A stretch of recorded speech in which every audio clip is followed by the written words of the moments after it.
hal-hal nanti yang akan kita patuhi bersama. Ya.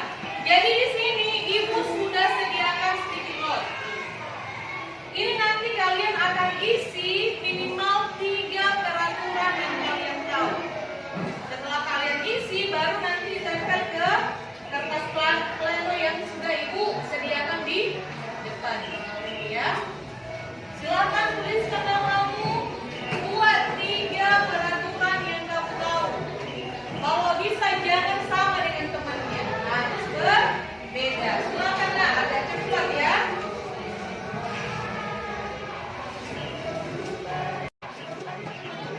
Bisa 3 peraturan yang akan kita sama.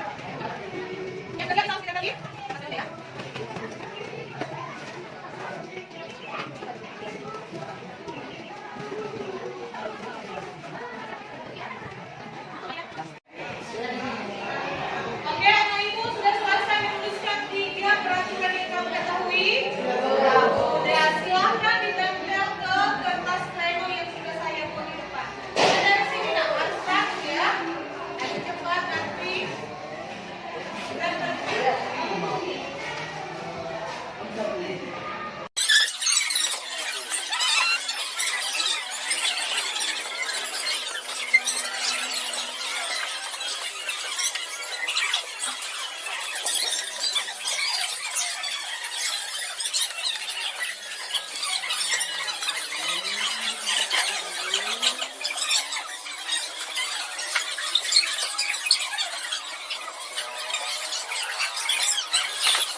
Oke, jadi kita akan menuliskan satu-satu, membacakan satu-satu dulu kalimat. Kita akan menyatukan ya, karena banyak yang sama kalimatnya antara kalimat si Nabila dengan kalimat si Jen sama ya. Oke, silakan ke kelas ke depan. Kelas tuliskan dulu peraturan yang sudah kalian buat di sini.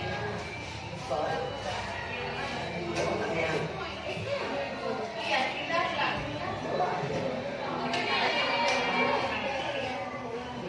Bacakan dulu ini siapa namanya kedua. Bacakan dulu kedua nomor 1.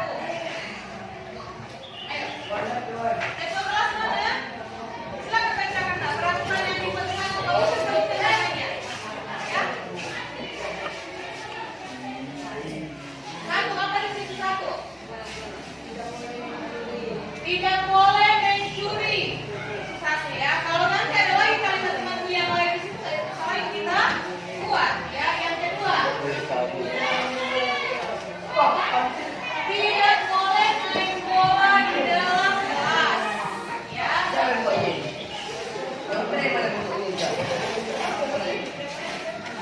Yang ketiga. Dilarang cetak foto. Main bola di dalam kelas.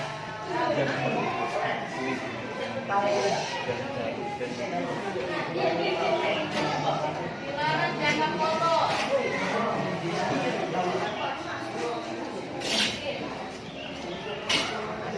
Yang keempat. Dilarang buang sampah sembarangan. Ada yang kalimat yang sama ya. Dilarang buang sampah sembarangan terus. Lanjut. Dilarang mencuri. Itu sudah ada ya, dilarang mencuri sudah ada ya. Oke, yang lain nanti yang lain yang belum ada. Dilarang merusak barang yang ada di kelas belum ada. Dilarang merusak barang yang ada di kelas. Dilarang. Lanjut. Harus membuang sampah. Harus membuang sampah pada tempatnya sudah ada. Belum. Sudah di nomor berapa dia? Dilarang membuang.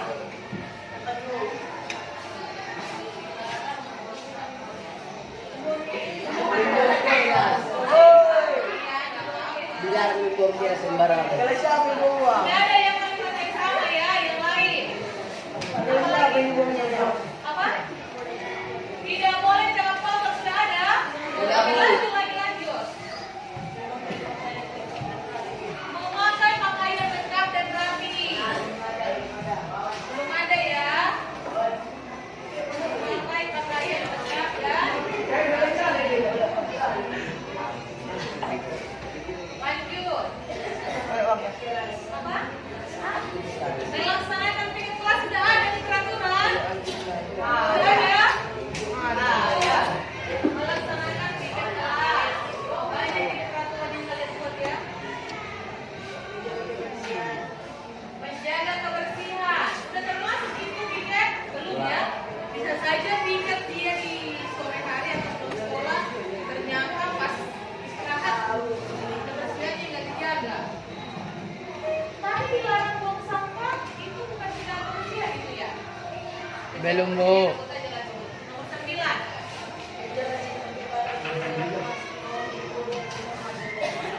Menjaga sikap kepada guru. Oke, bagus ya. Menjaga sikap.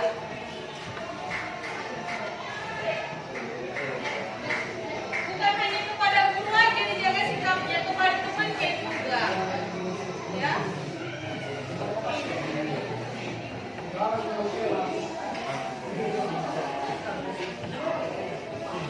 Jaga sikap kepada guru. Jaga sikap kepada guru saja. Oke, lanjut. Dan kepada teman. Kita sambung ya dan kepada Teman. ya. Dilarang main bola di kelas sudah ada? Sudah. Dilarang main buku. Pada teman. Oke. Lanjut dulu. Apa lagi? Dilarang cabut. Sudah di situ dilarang cabut? Belum.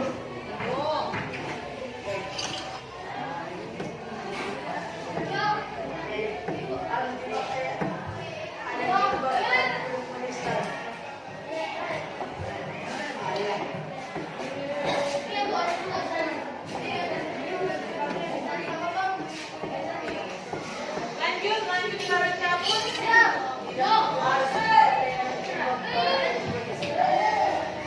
Harus pakai jilbab bagi perempuan Islam. Kira-kira kita buat gini, emang ada rupanya yang Ada, Bu. ada? Ada, Bu. Ada. Jangan pakai jilbab di sekolah. Anak jilbab, Bu. Ya udah pakai aja. Oh, anak jilbab. Wajib pakai anak jilbab bagi perempuan Islam yang pakai jilbab. Ya, buat. Ini mantap ini. Calon imam ini imam yang baik yang membuat itu. Aku ini yang buat, Bu. Ini wajib memakai anak jilbab. Udah, Le.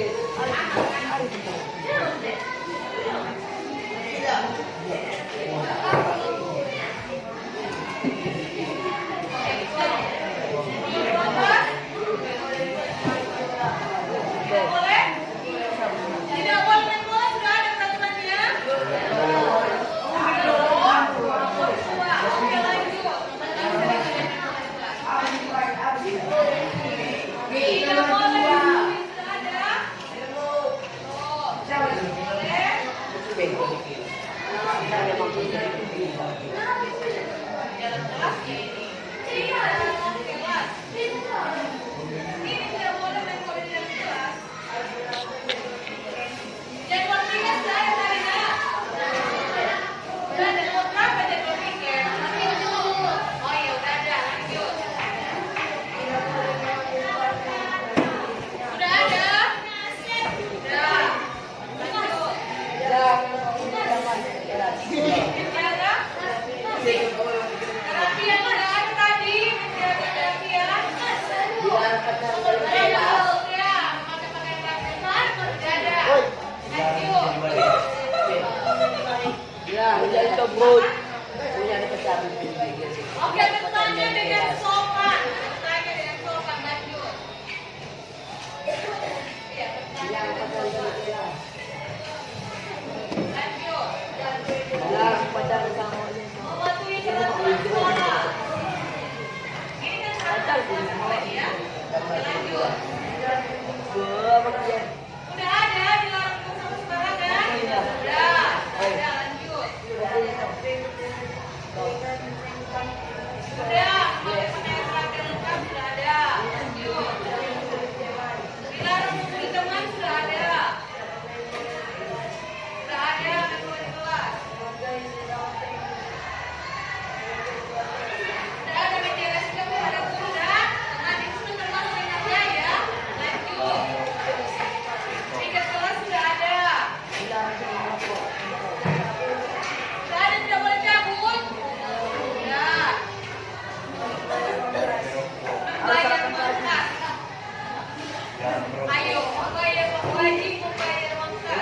lempar-lempar ke atas.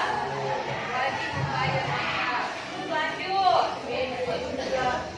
Dilarang tidak Memiliki etika dan sopan santun sudah termasuk ini yang menjaga sikap ya.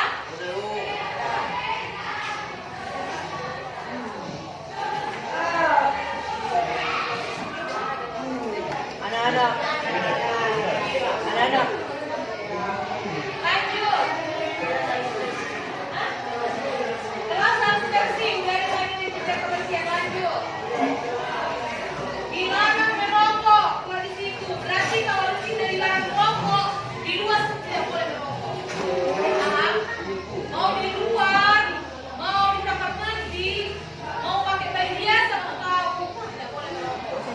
Karena kalau yang buat yang dilarang merokok, nggak ada di situ.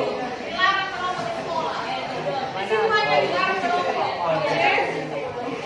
Dilarang tidak merokok sudah ada. Dilarang meludah sembarangan. Kayaknya dia untuk mendengar. Das di luar. Enak. Kalau udah habis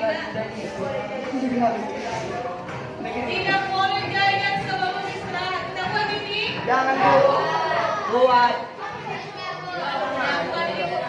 Jangan ya bu. Dilarang jajan. Dilarang bawa lipstick. Dilarang bawa lipstick.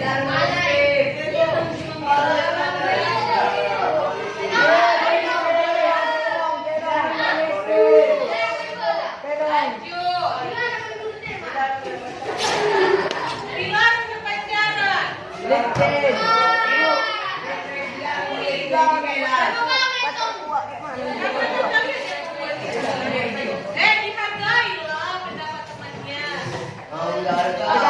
temannya. Dihargai pendapat temannya ya. Lanjut. Dilarang cabut. Sudah termasuk ini ya.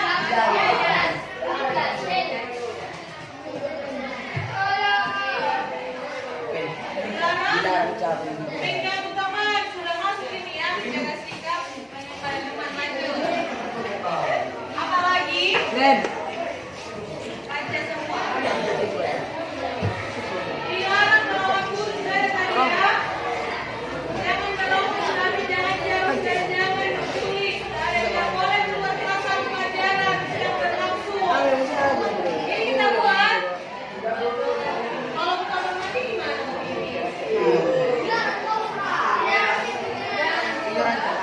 Tidak boleh cabut. Barisan jika upacara sudah ada kali dilarang cabut ya. Barisan jika. Gak boleh ngeluh kalau kalah main bola. Gak boleh tidur di kelas. Gak boleh marah kalau kalah main bola. Bu, gak boleh tidur di kelas.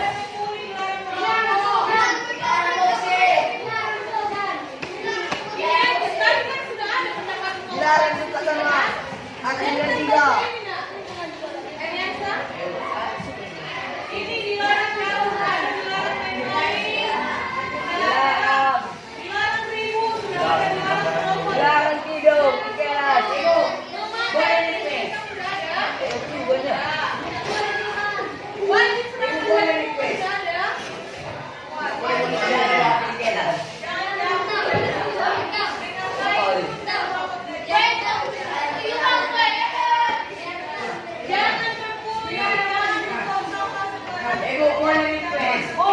Badan tidak boleh bau. Jangan berbicara saat guru menjelaskan tadi. Dilarang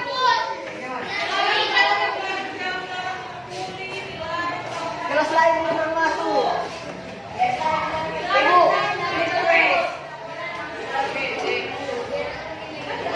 Ibu.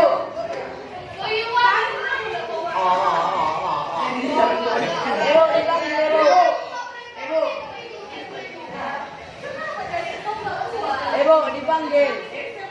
Gua dia manggil bu. Boleh ibu. Oke, jadi anak ibu, kalian tadi sudah membuat peraturan-peraturan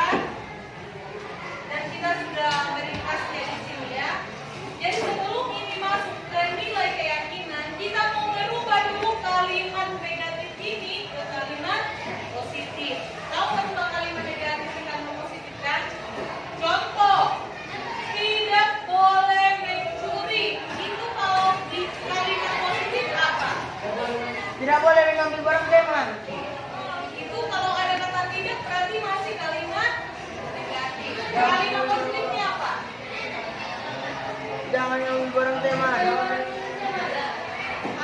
Menghargai barang teman, boleh ya.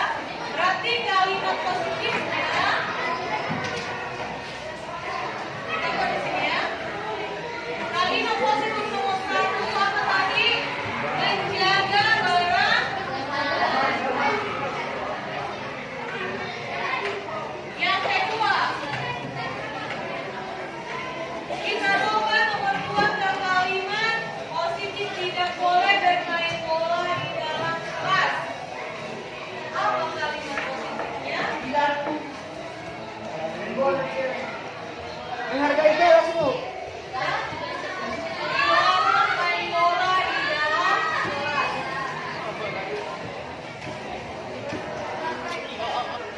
Kalimat positifnya boleh main bola di lapangan saat Menjas.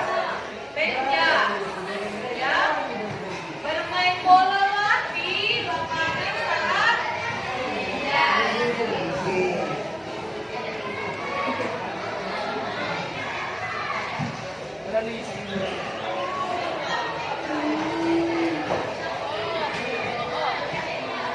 Nomor 3, Ada. dilarang jangan kotor. Kalimat positifnya Belikan juga apa-apa. berkata Nanti ganti. Aku harus ingat yang begitu jaga itu. sikap baiknya. Aku ingat begitu kan. Di ganti ini. Beli ganti.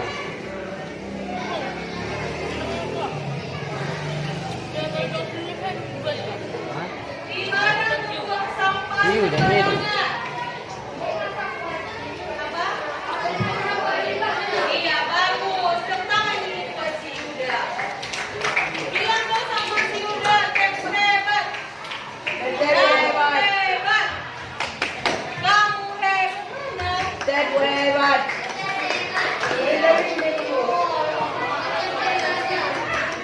Oh, ang sidik kita pakai.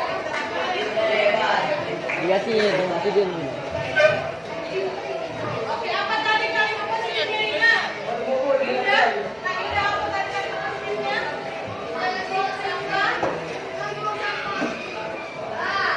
Buanglah sampah pada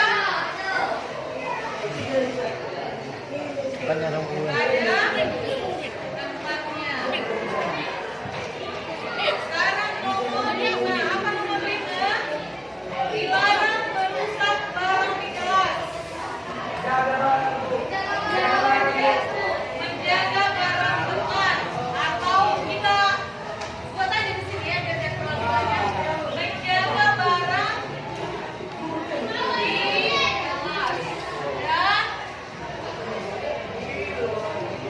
di luar. Menjaga barang di kelas dan milik.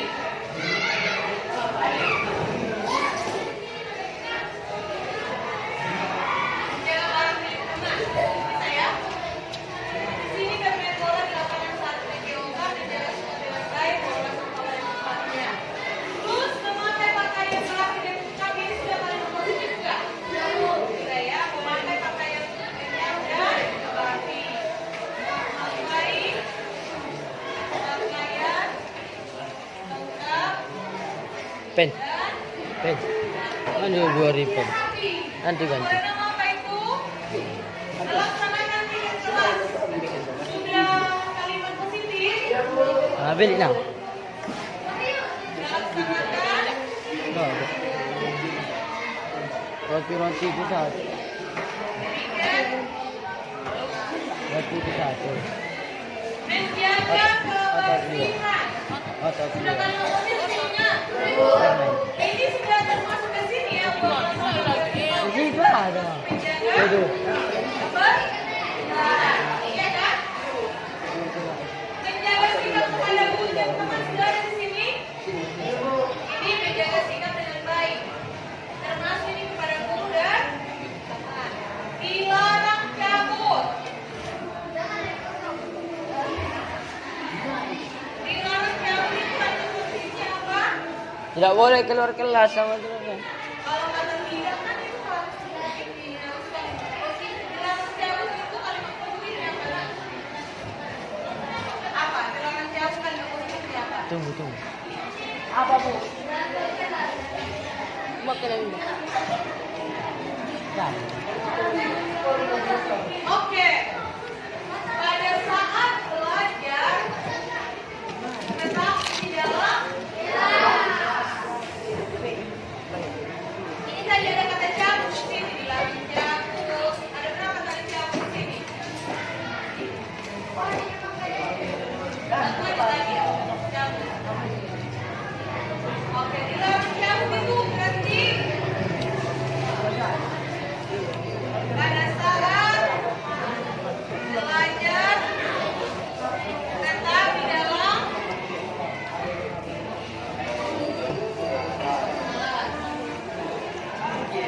ya. Yang kedelapan apa di situ? Wajib Pen. memakai dan tertiba. pen. Itu sudah kalimat positif enggak? Sudah kan? Sudah, itu sudah kalimat positif kan, Bu? Oke. Wajib memakai anak tertiba.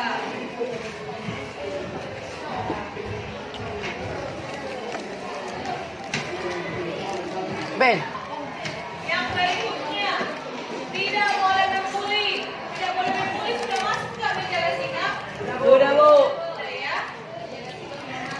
Bertanya dengan sopan sudah masuk menjaga sikap? Sudah, Bu.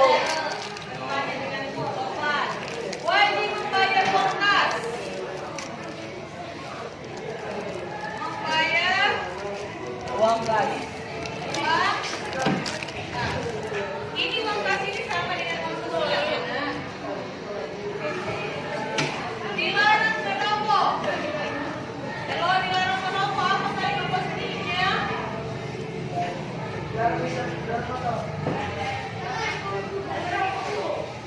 Jangan merokok di bawah 18 tahun. Jangan merokok di bawah 18 tahun. Jangan merokok, kata jangan dilarang. Kalimat positifnya apa? Gunakan uang 2.000 untuk BLS. Jangan Yang rokok. kedua, kesehatan semua memang. Tidak merokok gitu ya. Jaga kesehatan yang tidak.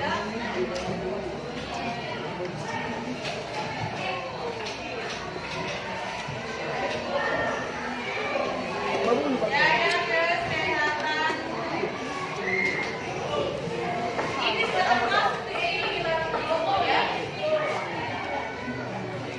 Yang berikutnya, dilarang berbuat sembarangan. Sudah termasuk di sini ya. Kebersihan. Tentang kebersihan. Nomor 4. Buang sampah pada tempatnya. Meludah itu termasuk sikap itu ya. Jaga sikapnya. Ya, Bu. Dilarang jajan sebelum istirahat. Dilarang, lebih tepatnya dilarang jajan saat jam pulang. Jarang. Kalimat positifnya sudah termasuk menjaga sikap yang baik. Kalau kau jajan di situ, padahal ini yang sudah jelas tadi namanya sikapnya tidak baik. Nah, yang berikutnya dilarang berpacaran. Ini Sikap. menjaga sikap ya. Aku ikut pemimpin. Ya. Makan biji sehari-hari. Tadi kita sudah membuat dari kalimat yang tadi melakukan kata dan sudah kami semuanya tadi sudah mengatakan di kata pleno, itu kita sudah membuat kalimat positif. Jadi kalimat positif ini kita akan rangkum lagi ke nilai-nilai keyakinan. Ya. Ini Pak Bu. Akan Ya, betul. anak titian tuh. Nomor satu. Tapi duduk. Kita Nilai nomor keyakinan. satu. Menjaga barang di kelas dan di tempatnya juga dijaga barang. Ini duduk. Ini yang nomor. Hah? Nilainya Apa itu? Sopan Bu. Ya, tentang pembelaan ini juga nilai nilai apa kelas. lagi? Menjaga itu apa yang tempatnya nilainya? Tiduran. Tanggung jawab. Tanggung jawab. Sorry. Oke. Yang kedua, bermain bola pada saat media otak. Ini saya siapa? Jadi, Apa ini? Kalau tidak boleh main bola di kelas itu apa ini? Termasuk bagaimana? Terkait ya? bukan itu Ada tidak. sebagian di kelas. Kenapa? Ya berarti ini masuk ke tanggung jawab dan hak dari ulangi. Bukan? Ah, ganti aja. Menjaga sikap dengan baik apa ini? Apa menjaga sikap dengan baik? Menjaga apa yang mantap? Hello. Apa ini menjaga sikap dengan baik? So, Panas. saya lihat di panas ini ya. Tapi berarti. Tapi kami. Buanglah sampah pada tempatnya. Aduh. Siapa bisa? Saya juga. Buat. Ya. Yang masuk dari sini. Apa namanya? Ya. Memakai pakaian yang kami kerapi. Apa ini? Nanggung. Jawa. Bisa juga kecewa. Nah, ya. Saya masuk adalah. Kelas ini kami ke kelas kita masuk. Nanggung. Ada satu lagi yang sedang dalam kelas ini namanya. Panas sedikit. Tanggung jawab bisa juga kan? Diri. Kamu harus mandiri. Memakai yang berjilbab. Bisa minta kain sendiri, bisa juga tanggung jawab, bisa juga kan? Oke. Pakai yang berjilbab tahu kok. Kita mau lakukan berjilbab ya. Yang berisinya pakaian, buat kaki isi apa itu namanya? Tanggung jawab. Menjaga kesehatan itu namanya tanggung jawab. Oke, bicara kata itu. Mereka mau perhatian. Ini tujuannya untuk kita melakukan sesuatunya sesuai dengan kegiatan kita, ya supaya kita berperilaku sesuai dengan kita. Silakan kita ibunya. Oke, baiklah anak ibu, tadi kita sudah membuat peraturan kelas. Kalian semua sudah mengumpulkan isi hati kalian tentang peraturan kelas dan kita sudah membuatnya ke kalimat positif dan merangkumnya ke nilai-nilai keyakinan. Saya tanya sama kalian, sepakatkah kita melaksanakan ini? Mas, sepakatkah kita melaksanakan keyakinan ini di kelas? Oke, jadi di sini saya akan kasih sama sticky note, tuliskan di sini nama dan kita akan menandatangani secara bersama di kertas pleno yang sudah ada di depan. Saya juga ikut menandatangani karena saya juga mau bersama dengan kalian anak ibu sekalian untuk menerapkan atau melaksanakan keyakinan kelas ini. Paham ya? Ini tujuannya supaya kita teratur, supaya kita lebih disiplin lagi, supaya kita lebih baik lagi di dalam belajar di kelas maupun di luar kelas. Oke, tuliskan namamu dan tanda tangani.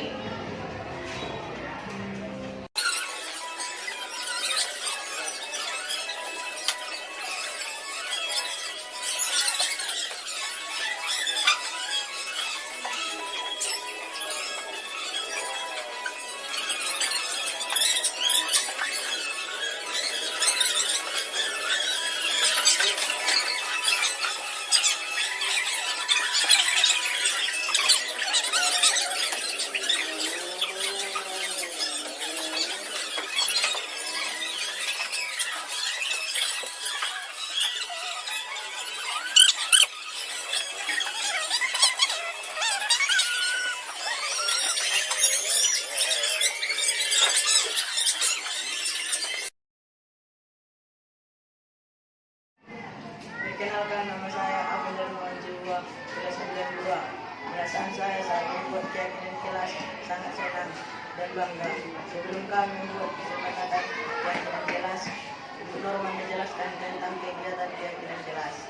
Dan semua siswa dilibatkan dalam mengutarakan pendapat tentang keyakinan kelas.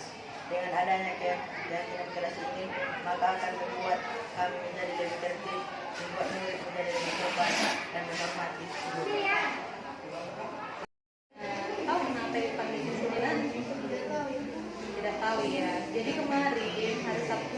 laporan dari temanmu. Masih ingat nggak hari Sabtu itu kamu ngapain? Tidak pikir kelas. Iya, ibu dengar laporan dari temanmu katanya kamu langsung pulang ya. Iya. Coba ceritakan nak kenapa alasannya? Kemarin ada acara Ada acara keluarga, jadi langsung lari dari kelas cepat pulang seperti itu ya. Jadi gini kan, kalau tiket kelas itu harus dikerjakan secara bersama-sama. Baiknya hari ini kalau ada acara keluarga seperti itu gimana? izin dulu sama Izin dulu sama teman. Maka, hari ini izin sama temannya. Iya. Hari ini mengakui nggak hari ini salah? Mengakui. Jadi hari ini masih ingat nggak nilai-nilai keyakinan kita di kelas?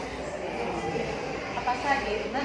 tentang kondisi kelas, etiket kelas, dan terapi.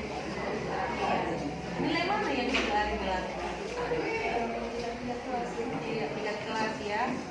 Terus untuk memperbaiki kesalahan Arin apa yang harus Arin lakukan?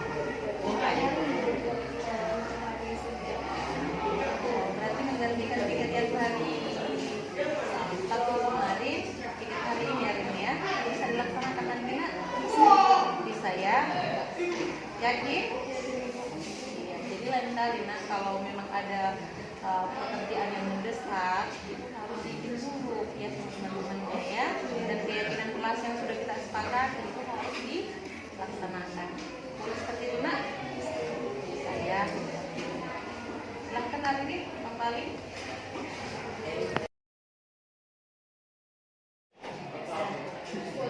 Perkenalkan, nama saya Arini Patricia Gurusinga.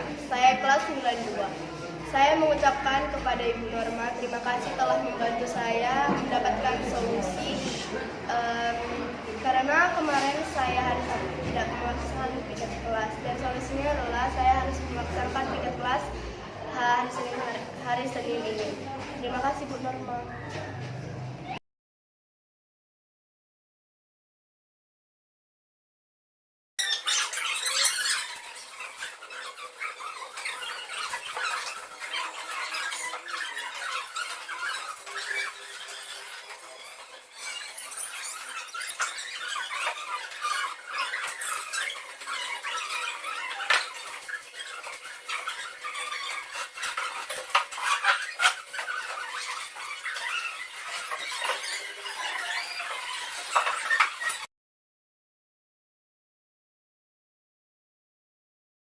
Sebelum kita masuk ke materi hari ini, alangkah baiknya kalau kita membuat kesepakatan kelas dulu ya Bapak Ibu. Dan saya sudah membuat di sini ada 3, nanti kita bisa tambahin. Yang pertama itu adalah saling menghargai. Artinya ketika nanti ada Bapak Ibu yang bertanya atau mengutarakan pendapatnya, yang lain bisa mendengarkan dan nanti kita saling interaksi seperti itu. Yang kedua, berpakaian yang rapi dan sopan. Yang ketiga, boleh makan dan minum dengan tenang. Bapak Ibu ada yang mau kita tambahin? Pas? Cukup? Cukup ya. Oke, jadi langsung saja Bapak Ibu, hari ini saya akan mendiseminasikan budaya positif yang telah saya dapatkan di pelajaran kami modul 1.4, yaitu tentang budaya positif, dan ini akan sama-sama kita nantinya mengimplementasikannya di sekolah seperti itu. Jadi budaya positif itu adalah perwujudan dari nilai-nilai atau keyakinan universal yang diterapkan di sekolah. Yang namanya budaya itu biasanya pembiasaan ya, ini ya, pembiasaan seperti itu. Jadi dalam budaya positif ini ada 7 poin yang harus atau yang bisa nanti kita perhatikan bersama dan kita terapkan. Yang pertama adalah perubahan paradigma belajar. Yang kedua, disiplin positif. Yang ketiga, motivasi perilaku manusia. Yang keempat, kebutuhan dasar. Yang kelima, posisi kontrol restitusi. Yang keenam, keyakinan kelas. Dan yang terakhir, segitiga restitusi. Jadi yang pertama Bapak Ibu adalah pembelajaran dengan paradigma yang baru. Biasanya kita berpikir bahwa kalau ganti menteri pasti kita langsung berpikir pasti nanti ganti kurikulum seperti itu. Nanti bulan 10 atau bulan 11 nanti ganti presiden, menterinya berganti, pasti kurikulumnya berganti seperti itu. Dan memang ini menjadi permasalahan bagi kita ya. Belum lagi tuntas yang satu, yang lain sudah datang seperti itu. Tapi perlu kita ketahui Bapak Ibu bahwa sebenarnya bukan ganti kurikulum saya pikir, tapi lebih mengevaluasi. Pemerintah lebih mengevaluasi kurikulum itu untuk mereka melihat bahwa pendidikan itu harus diupgrade selalu, harus diupdate sesuai dengan kodratnya, sesuai dengan zamannya seperti itu. Sama halnya dengan kurikulum merdeka. Kurikulum merdeka ini adalah pembelajaran yang berorientasi pada penguatan kompetensi dan pengembangan karakter yang sesuai dengan dimensi profil pelajar Pancasila. Kita ketahui bahwa profil pelajar Pancasila itu ada 6.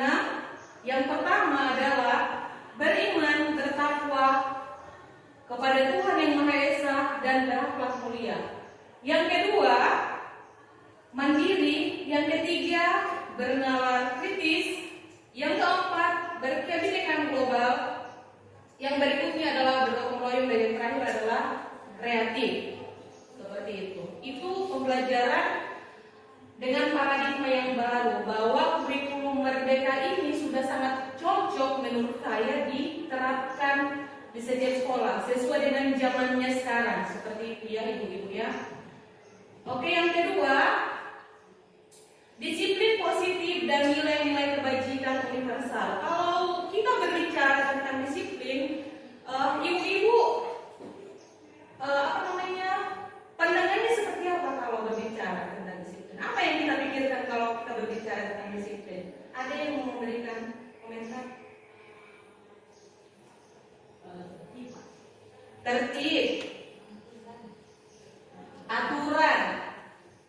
Yang lain tertib, aturan, kepatuhan tepat waktu, ya.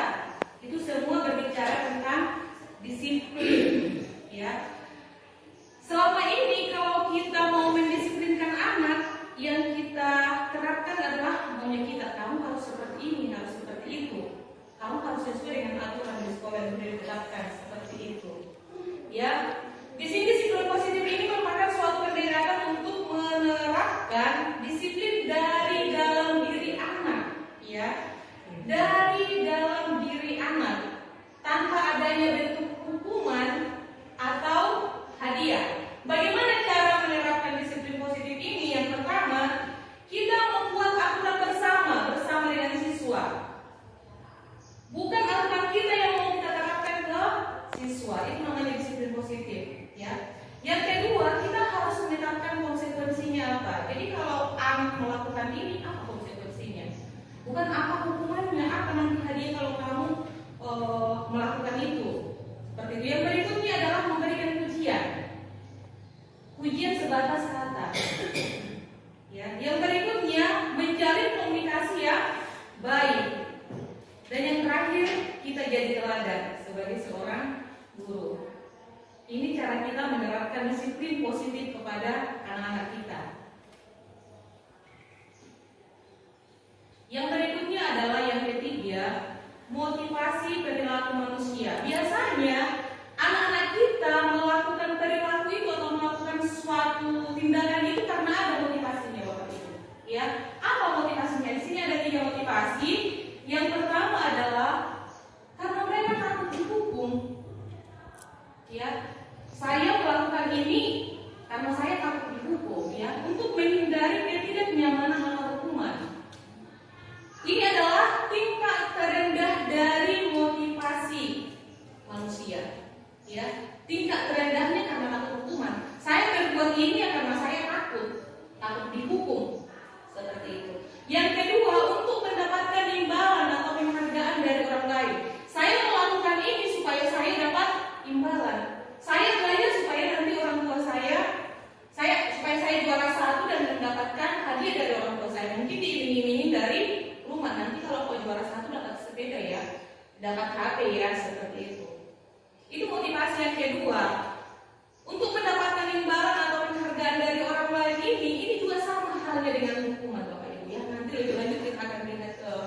Berikutnya, yang ketiga, untuk menjadi orang yang mereka inginkan.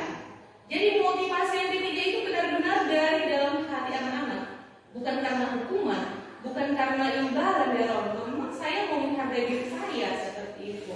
Jadi kita juga rindu, kita juga melakukan pekerjaan itu, kita juga mengajar itu karena memang motivasi dari diri kita ya, Bapak Ibu ya. Ini namanya disiplin positif karena motivasinya bersifat internal, bersifat dari hati, bukan karena dari kepala sekolah saya masuk ke kelas. Ada nggak kepala sekolah di kantor? Kalau ada, masuk ke kelas bukan seperti itu. Memang kita mau menghargai diri kita. Saya ini guru, ada nggak ada kepala sekolah ya saya harus masuk kelas seperti itu ya, begitu ya, disiplin positif. Itu motivasi perilaku yang paling tinggi dibandingkan yang tadi karena hukuman atau takut nanti ditegur seperti itu. Ya, oke. Yang berikutnya ini dia ya, tadi teori motivasi itu karena hukuman, konsekuensi dan restitusi. Ini yang ketiga, restitusi. Ya, hukuman ini bersifat tidak terencana ya, atau tiba-tiba. Biasanya anak terlambat kita harus menghukum. Seperti itu ya. Murid tidak tahu apa yang akan terjadi dan tidak dilibatkan. Jadi saya juga belajar saat hari-hari terakhir ini untuk tidak menghukum siswa secara sepihak. Ya. Yang kedua, konsekuensi ini juga sudah terencana atau sudah disepakati. Ya, ini yang sudah dibahas antara siswa dan guru. Yang ketiga, teori motivasi yang ketiga adalah restitusi. Ini bagaimana cara kita untuk memperbaiki kesalahan anak ketika melakukan kesalahan. Anak itu kita tuntut dan kita kasih hukuman seperti yang tadi. Seperti itu. Oke, yang berikutnya kita mau lihat dulu di sini ada pertanyaan Bapak Ibu. Ini hukuman atau konsekuensi ya. Mencatat 100 kali di dalam buku kalimat saya tidak akan terlambat lagi karena terlambat ke sekolah. Itu konsekuensi atau hukuman? Itu hukuman. Konsekuensi atau hukuman? Siswa disuruh mencatat 100 kali. Kalau hukuman tadi kan dia bersifat konsekuensi. Yang kedua, oke kita lihat nanti jawabannya ya.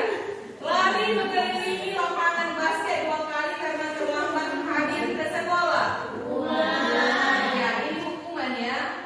Sepakat kita ini hukuman. Membersihkan coretan yang dibuatnya di meja tulis. Ya, ini konsekuensi. Murid diminta untuk push up 15 kali karena tidak menggunakan masker ke sekolah. Ya, hukumannya karena sudah memberatkan siswa ya, karena fisiknya sudah terbebani ya. Yang berikutnya, menggantikan kertas tugas teman yang telah dicoret-coret. Iya, ini konsekuensi. Berjemur di lapangan basket pukul 12 siang karena ngobrol dengan teman. Ini hukuman atau konsekuensi ya? Ya, ini hukuman ya.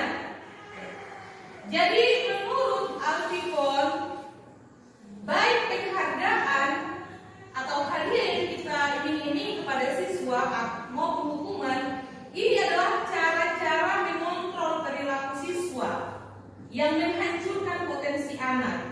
Ya, menurut Kon, secara ideal tindakan belajar itu sendiri adalah penghargaan sesungguhnya. Ya, jadi mereka belajar dari hati mereka itu sudah cukup menghargai diri mereka seperti itu. Jadi kemarin waktu kelas 8 saya jadi wali kelas 1, saya sempat berdebat dengan wali kelasnya yang lama perkara pemberian juara. Saya sampaikan saya nggak mau buat juara, ya, karena ternyata juara itu sebelum masuk saya ke CGP ini ternyata saya sudah mungkin sedikit tahu ya, sedikit aja tahunya, ya. Ternyata ketika kita membuat juara di rapot atau memberikan hadiah di lapangan, saya bukan berarti nanti jadi nggak dikasih ya kepala, tetap dikasih nggak apa-apa. Jadi ketika kita memberikan penghargaan berupa hadiah atau menghukum siswa atau tadi membuat juara di rapot, ternyata itu menghukum siswa, ya, menurut si Kom tadi ya. Kenapa? Ada pengaruhnya.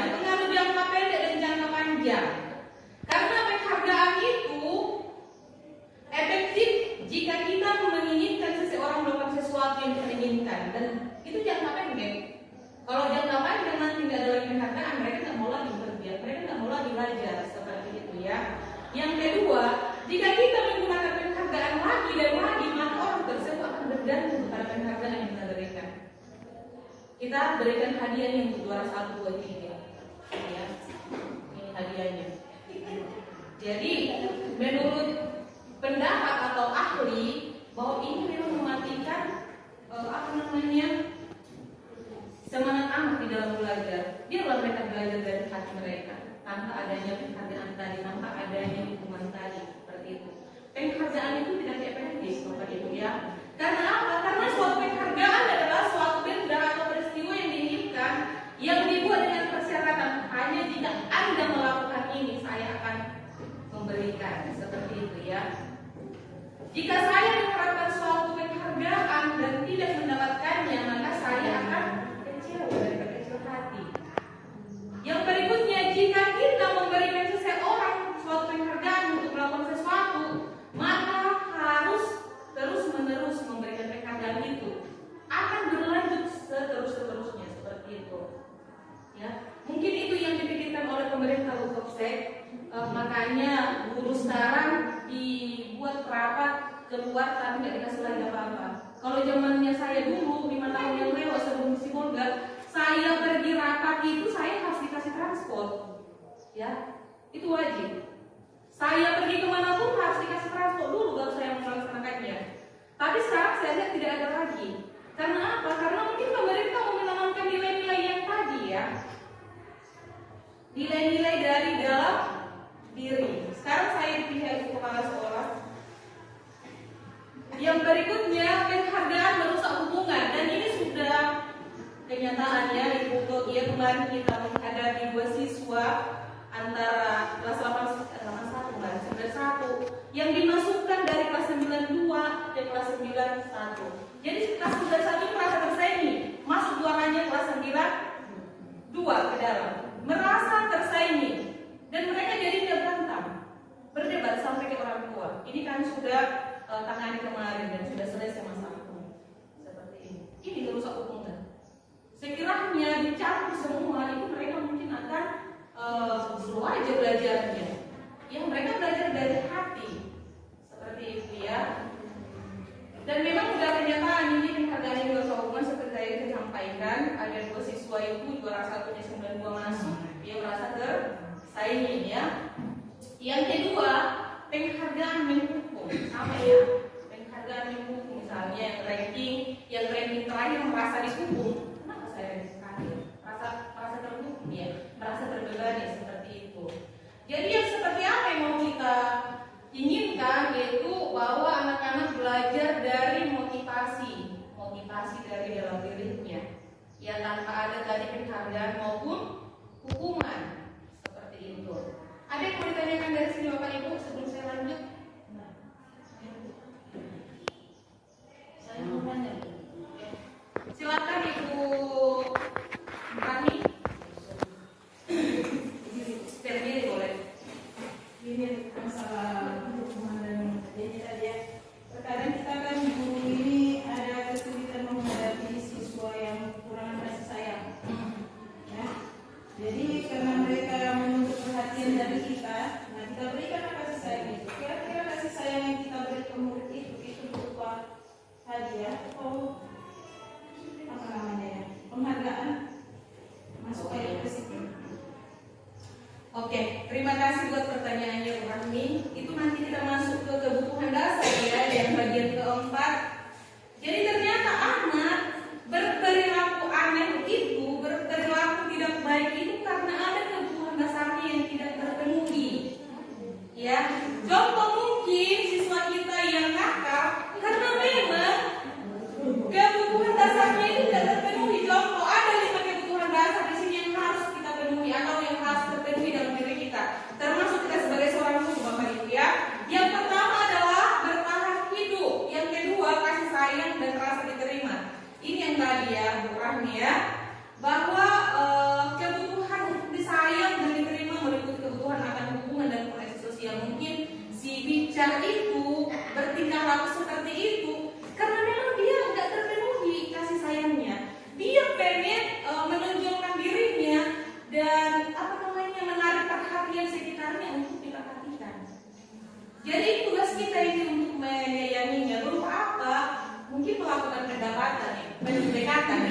melakukan pendekatan. Di sini ada Ibu Bebe, ya. Ibu Bebe bisa memanggil. Ibu Bebe itu bukan hanya hukuman di dalam. Saya pikir Bebe kita sekarang itu luar biasa.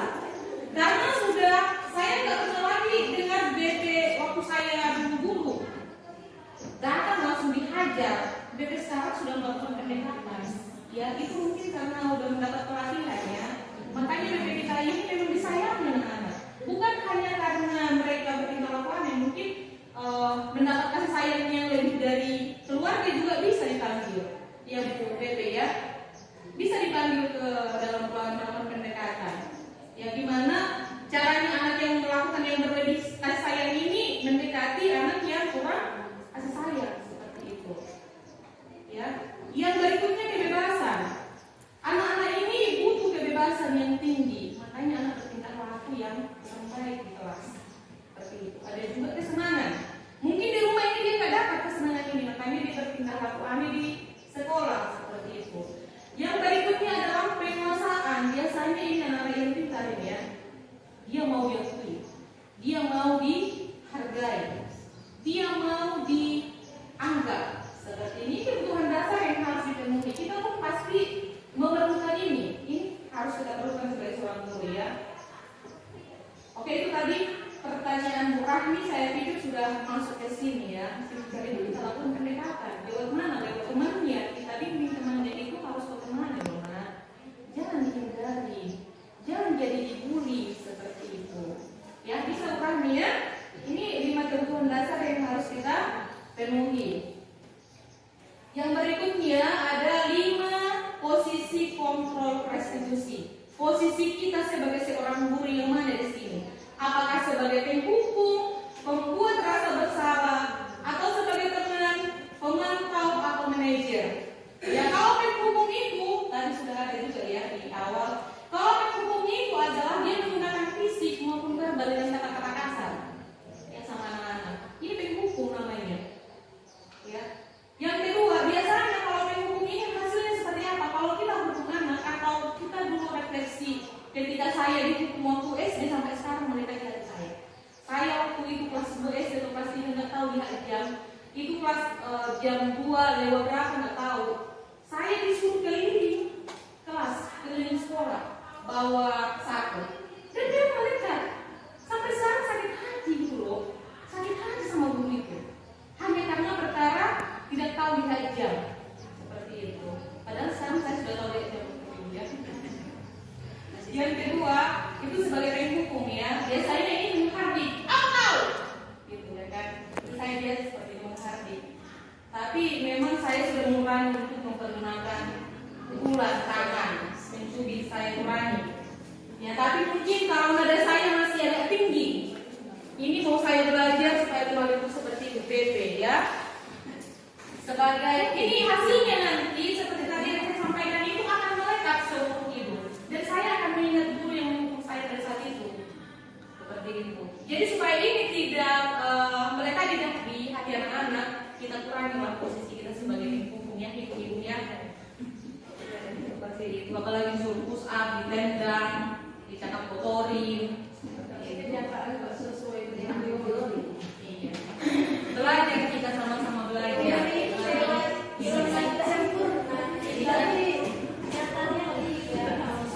Siswa ya, apalagi berhadapan dengan beberapa siswa ya. Siswa ini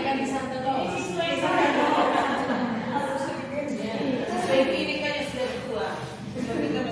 Maupun merasa bersalah seringkali. Oh nggak kasihan ya sama orang tuamu ya. Itu membuat merasa bersalah. Itu kecewa lo sama aku. Seperti itu. Itu membuat merasa bersalah. Sering kayak gitu kita ibu-ibu. Sering ya. Oh nggak kasihan ya sama orang tuamu. Dia kecewa banget sama aku. Padahal kemarin mau baik kali. Kenapa sekarang jadi nakal? Mereka merasa bersalah. Hasilnya apa? Murid akan merasa bersalah telah mengecewakan ibu atau bapak gurunya.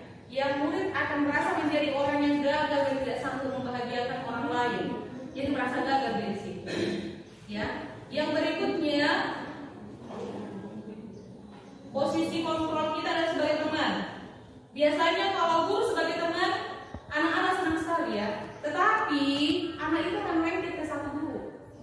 Hanya ibu itu senang kali ya sama guru. sama guru tuh nggak mau aku, tapi nggak senang kali aku sama si kita sama yang lain nggak suka aku, pasti kayak gitu kalau apa posisi kita sebagai teman sama siswa, ya. Karena nggak bisa kita menjadikan diri kita sebagai teman sama siswa, mungkin beberapa guru bisa, tetapi itu sama harga dari motivasinya, karena guru itu sayang sama aku, makanya aku dekat. Kalau itu nggak suka aku, berarti nggak dari dalam diri lagi motivasinya, ya itu ya. Yang berikutnya adalah posisi guru sebagai pemantau. Biasanya ini lingkungan. Kau nggak tahu yang konsekuensi yang sudah kita lakukan selama ini apa? Yang sudah kita terapkan. Kenapa kau melakukan itu?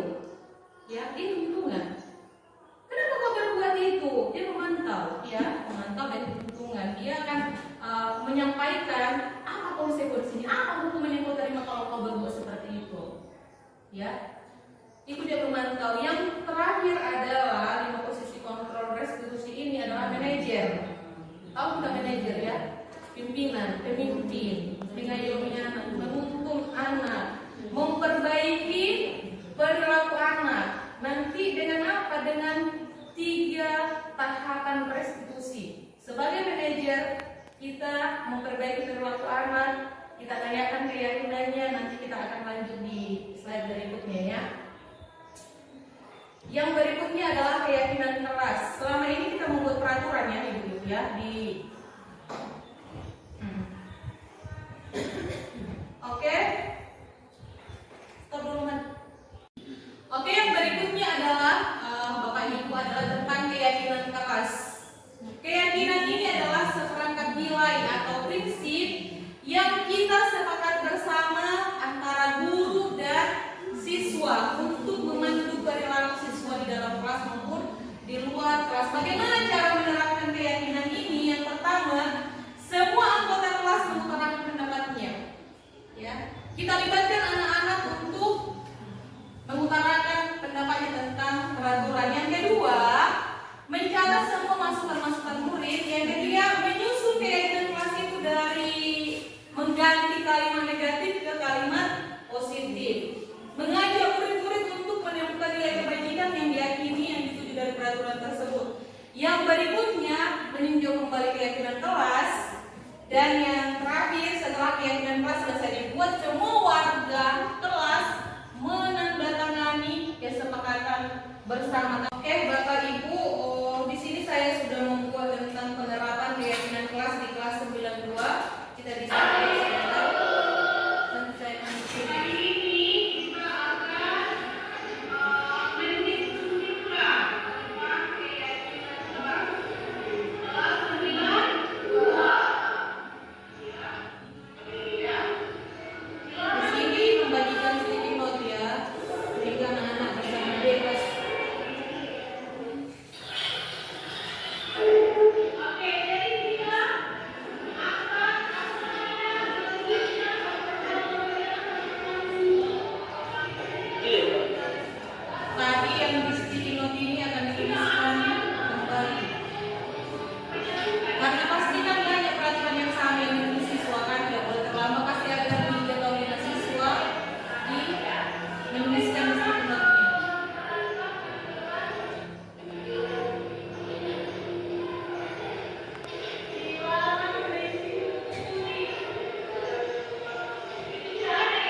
Ini tanda tangan di dalam ya.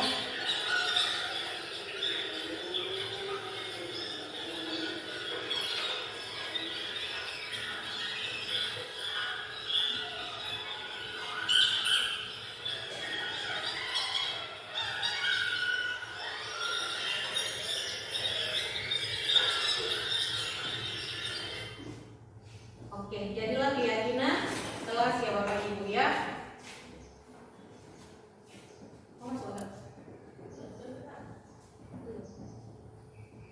Oke, yang berikutnya adalah segitiga restitusi. Ini dia tahapan di dalam menyelesaikan masalah. Masuk.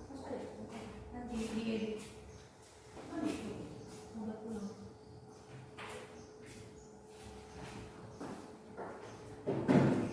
Oke, sebagai posisi kontrol kita sebagai manajer, yang kita lakukan di dalam menyelesaikan masalah siswa adalah dengan melaksanakan atau tahapan segitiga restitusi. Yang pertama, kita stabilkan dulu identitas siswa, ya. Biasanya setiap orang pasti pernah melakukan kesalahan. Kita nggak langsung menghukum, kau tadi buang sampah sembarangan, kenapa kau? Tidak akan kita bersampaikan seperti itu kan? Kenapa kau buang sampah itu? Alasannya apa ditanyakan seperti itu ya. Yang berikutnya validasi tindakan yang salah ya. Yang berikutnya menanyakan keyakinan. Di sini saya sudah buat contoh penerapan tahapan segitiga restitusi. Ada siswa yang melakukan kesalahan. Yang pertama distabilkan dulu identitasnya.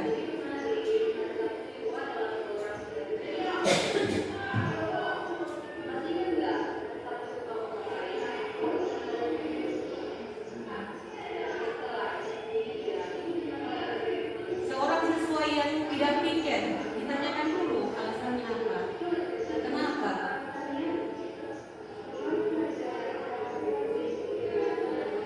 Biar anak juga merasa aman di dalam menyelesaikan masalahnya. Ditanyakan alasannya kenapa. Validasi tindakan yang salah.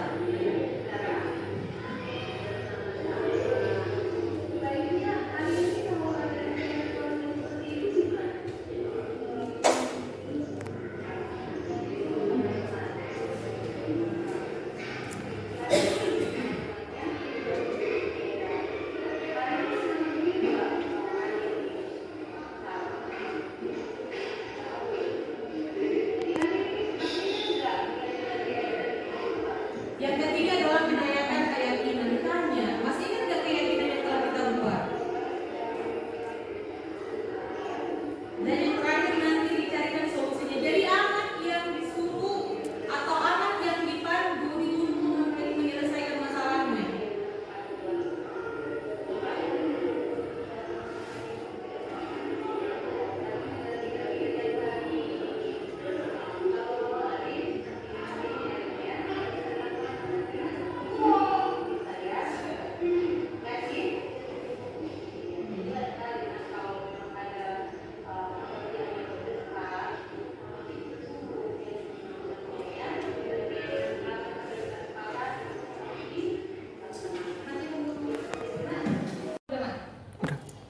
Oke, baiklah Bapak Ibu, tadi saya sudah menayangkan tentang bagaimana kita menerapkan tahapan segitiga restitusi di setiap permasalahan siswa kita. Yang pertama tadi kita stabilkan dulu identitasnya, yang kedua kita validasi tindakan yang salah, yang ketiga baru kita tanyakan keyakinannya, keyakinan keras seperti itu. Oke, demikian materi dari saya. Kalau ada tanggapan atau masukan atau pertanyaan boleh. Silakan Bu. Berdiri.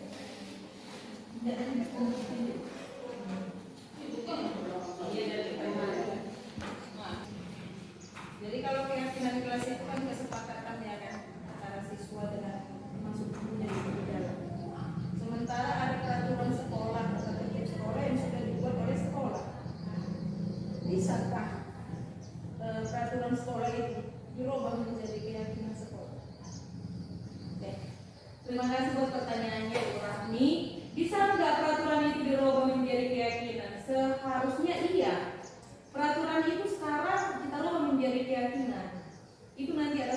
juga dari Wakasek, kesiswaan dari kepala sekolah. Kita libatkan anak-anak di dalam membuat keyakinan itu. Dari mana dulu? Dari kelas-kelas dulu ya, dari kelas dikumpulkan mungkin nanti beberapa anak didiskusikan. Bila penting kita panggil juga orang tua bisa, ya, dipanggil orang tua didiskusikan tentang keyakinan sekolah. Saya yakin sekolah kita nantinya akan bagus. Anak-anak juga dilibatkan, mereka juga akan merasa kemudian aku kan ikut menerapkan keyakinan itu. Nggak sepihak sekolah membuat peraturan, itu keyakinan bersama. Berarti harus dipatuhi secara bersama. Dan jika boleh nanti mungkin beberapa atau tahun ajaran baru ke depan kita bisa menerapkannya, ya, atas izin kepala sekolah. Ya Ibu, mau izin? Udah mana? Oke lah Bapak Ibu, demikian dari saya tentang budaya positif kelas maupun sekolah. Saya berharap kita mampu menerapkannya untuk kepentingan murid kita, semuanya untuk murid, ya. Saya harap kita dapat pengetahuan yang baru dari presentasi yang sudah saya paparkan. Sebelumnya mohon maaf jika ada yang kurang seperti itu. Terima kasih. Oke, Bapak Ibu, saya mohon refleksinya untuk kegiatan hari ini. Saya izin Ibu Kepala Sekolah untuk memberikan umpan balik terhadap materi yang sudah saya paparkan. Nanti dilanjut dengan Ibu Togia. Di sini Mbak Ibu.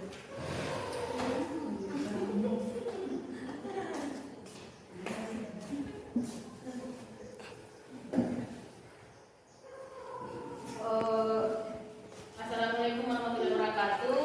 Waalaikumsalam. Selamat siang kepada kita semuanya.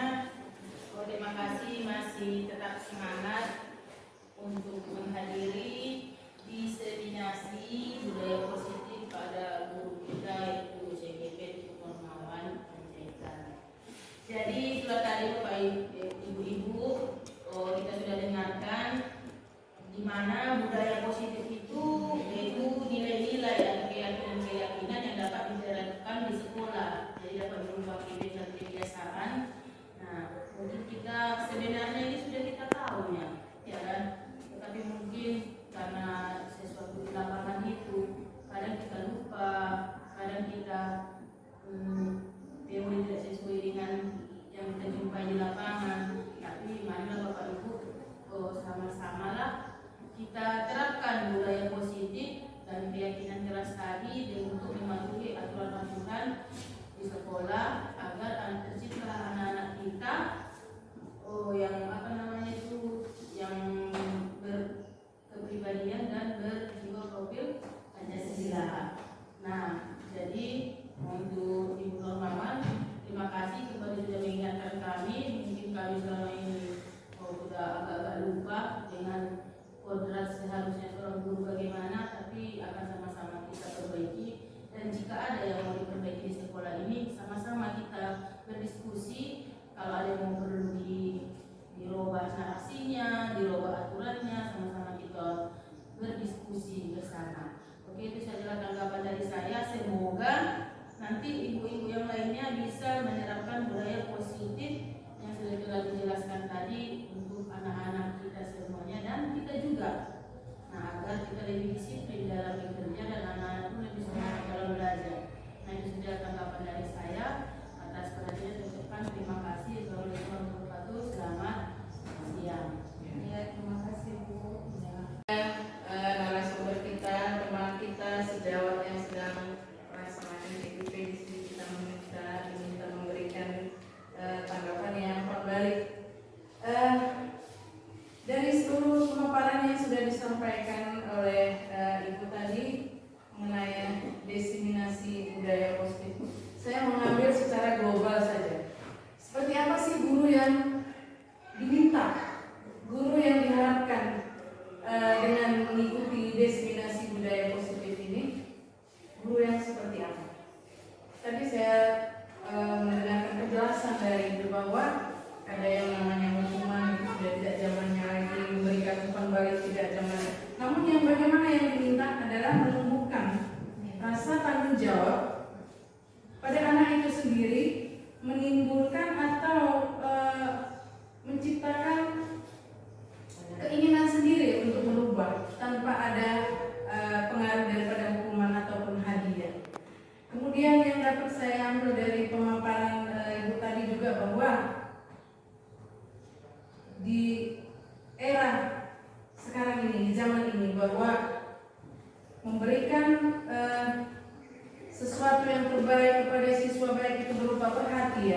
kasih sayang yang pada akhirnya akan menimbulkan